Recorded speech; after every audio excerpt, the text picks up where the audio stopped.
Monsieur Boud, vous avez demandé la parole et vous l'avez bien évidemment. Madame Ferrand-Lefranc, vous l'aurez ensuite.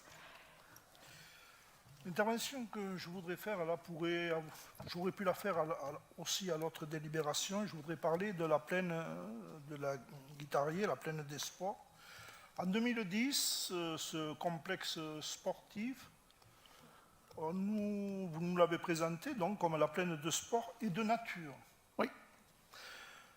Donc c'est très important pour la suite de mon intervention, ça va être très court, c'est que forcément il faut qu'elle serve et qu'on puisse y retrouver le maximum de population albigeoise dans cette partie nature. Donc j'ai constaté qu'il était très difficile de se déplacer sur cette plaine de sport, de la gare routière au terrain, ça fait autour de 5,7 km. Alors ma question, c'est une proposition, c'est une demande en réalité, c'est tout faire pour que les albigeois et les jeunes albigeois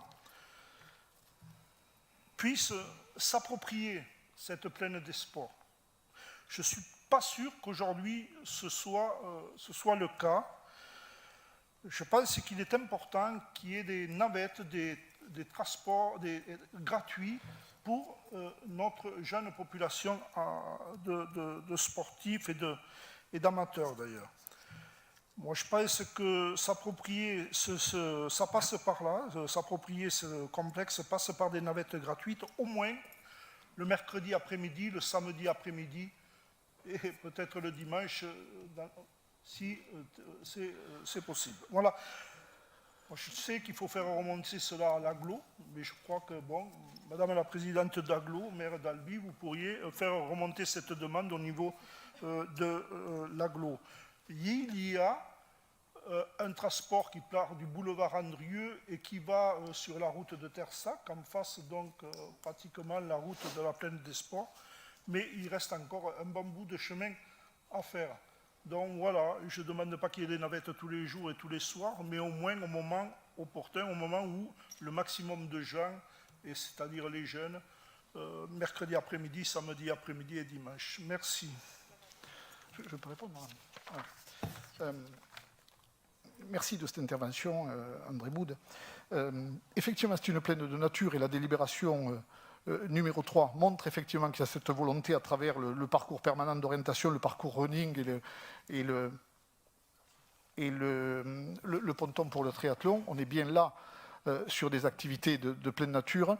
S'agissant de la deuxième partie de votre question, quand aura terminé la période de crise sanitaire qu'on traverse et quand le sport reprendra tous ses droits, je vous amènerai à n'importe quel moment de la semaine pour voir un petit peu l'activité. Et vous verrez effectivement que les clubs s'organisent, que les familles s'organisent, que le covoiturage fonctionne, que les clubs, pour ceux qui ont par exemple des minibus, organisent les transports. Et à en juger par le taux de fréquentation tout au long de la semaine, en soirée, le mercredi et le samedi, effectivement, les problèmes de transport me paraissent assez limités. On peut peut-être toujours me faire, mais la fréquentation nous montre qu'aujourd'hui, les gens se la sont appropriés, que la question du transport est certainement secondaire et que cette plaine des sports, dont l'accès est facile, je crois que on m'avait interrogé il n'y a pas si longtemps pour savoir si l'accès était libre. Oui, l'accès est libre dans certaines conditions. Si vous y allez avec votre chien au milieu du terrain, ça, on ne va pas vous applaudir. Mais effectivement, l'accès est libre. Il va continuer à l'être pour les familles et pour ceux qui ne s'en seraient pas encore aperçus, la route d'accès a été refaite et élargie. Il y a maintenant des conditions d'accès qui ne sont pas si mal. Merci, Monsieur Franck. Je crois que Monsieur Boud, si ça ne vous ennuie pas, Madame Ferrand-Lefranc voudrait... Vous voulez reparler, Monsieur Boud ? Non, juste pour dire que dans mon intervention sur la mobilité vers les déplacements vers la plaine Guitarier, il y a des navettes gratuites pour les populations défavorisées, c'est vraiment à l'ordre du jour aujourd'hui.